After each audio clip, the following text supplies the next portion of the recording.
thevoicebeforethevoid.net.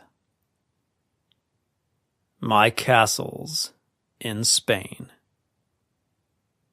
From Prue and I, by George William Curtis. Adapted for the Ontario Readers, 4th book. Read by The Voice Before the Void.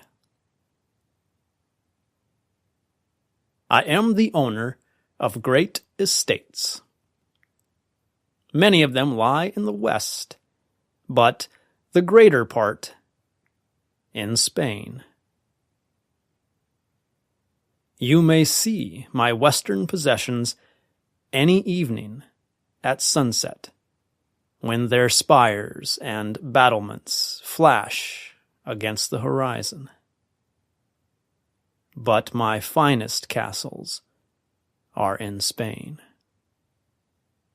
It is a country famously romantic, and my castles are all of perfect proportions and appropriately set in the most picturesque situations.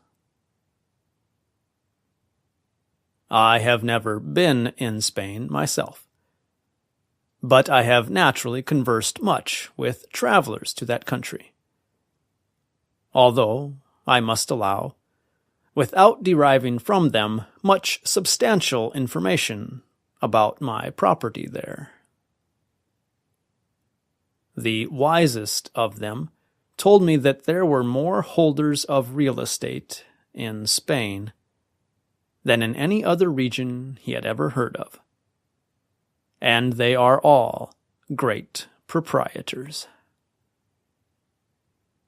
Every one of them possesses a multitude of the stateliest castles. It is remarkable that none of the proprietors have ever been to Spain to take possession and report to the rest of us the state of our property there.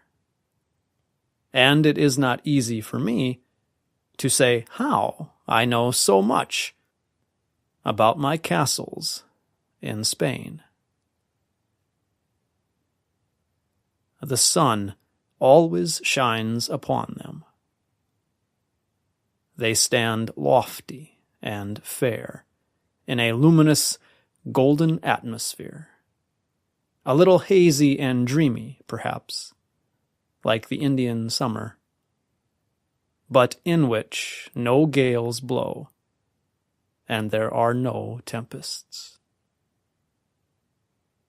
All the sublime mountains and beautiful valleys and soft landscapes that I have not yet seen are to be found in the grounds. I have often wondered how I should reach my castles. I have inquired very particularly, but nobody seemed to know the way. It occurred to me that Bourne, the millionaire, must have ascertained the safest and most expeditious route to Spain. So I stole a few minutes one afternoon and went into his office. He was sitting at his desk, writing rapidly, and surrounded by files of papers and patterns, specimens, boxes, everything that covers the tables of a great merchant. "A moment, please, Mr. Bourne." He looked up hastily and wished me good morning, which courtesy I attributed to Spanish sympathy. "What is it, sir?" he asked blandly, but with wrinkled brow. "Mr. Bourne, have you any castles in Spain?" said I, without preface.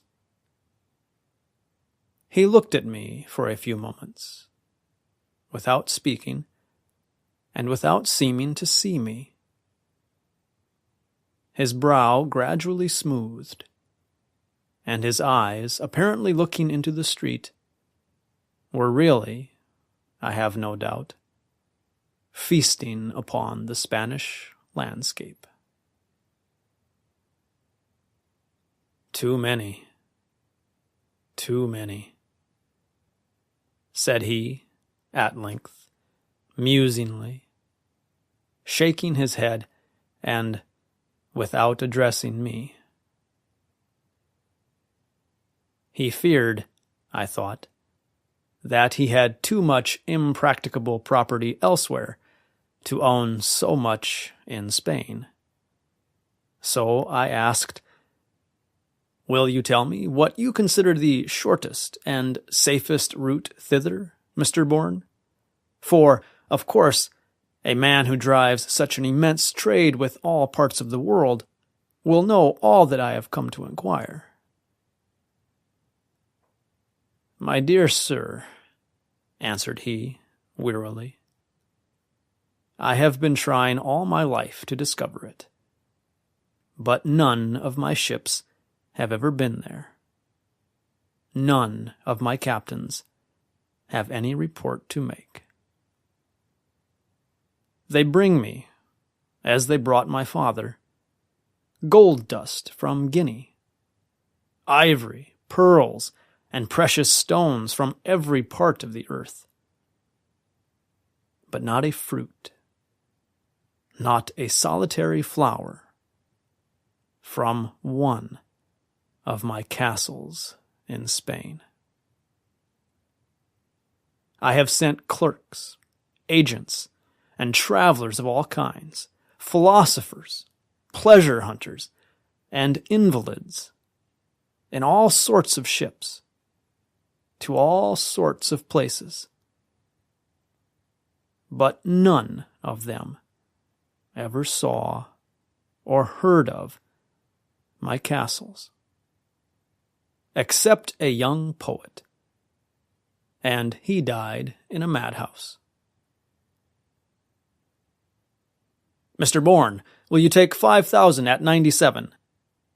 Hastily demanded a man whom, as he entered, I recognized as a broker. "We'll make a splendid thing of it." Bourne nodded assent, and the broker disappeared. "Happy man," muttered the merchant, as the broker went out. "He has no castles in Spain." "I am sorry to have troubled you, Mr. Bourne," said I, retiring. "I'm glad you came," returned he.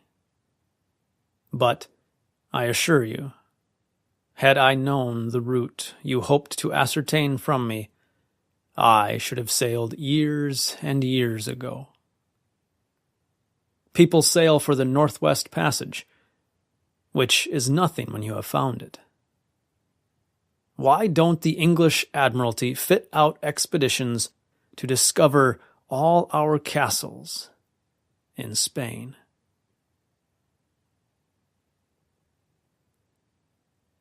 Yet I dream my dreams and attend to my castles in Spain. I have so much property there that I could not, in conscience, neglect it. All the years of my youth and hopes of my manhood are stored away like precious stones in the vaults. And I know that I shall find everything elegant, beautiful, and convenient when I come into possession. As the years go by, I am not conscious that my interest diminishes. Shall I tell a secret? Shall I confess that sometimes, when I have been sitting reading to my Prue Cymbeline perhaps, or a Canterbury tale. I have seemed to see clearly before me the broad highway to my castles in Spain. And as she looked up from her work and smiled in sympathy, I have even fancied that I was already there.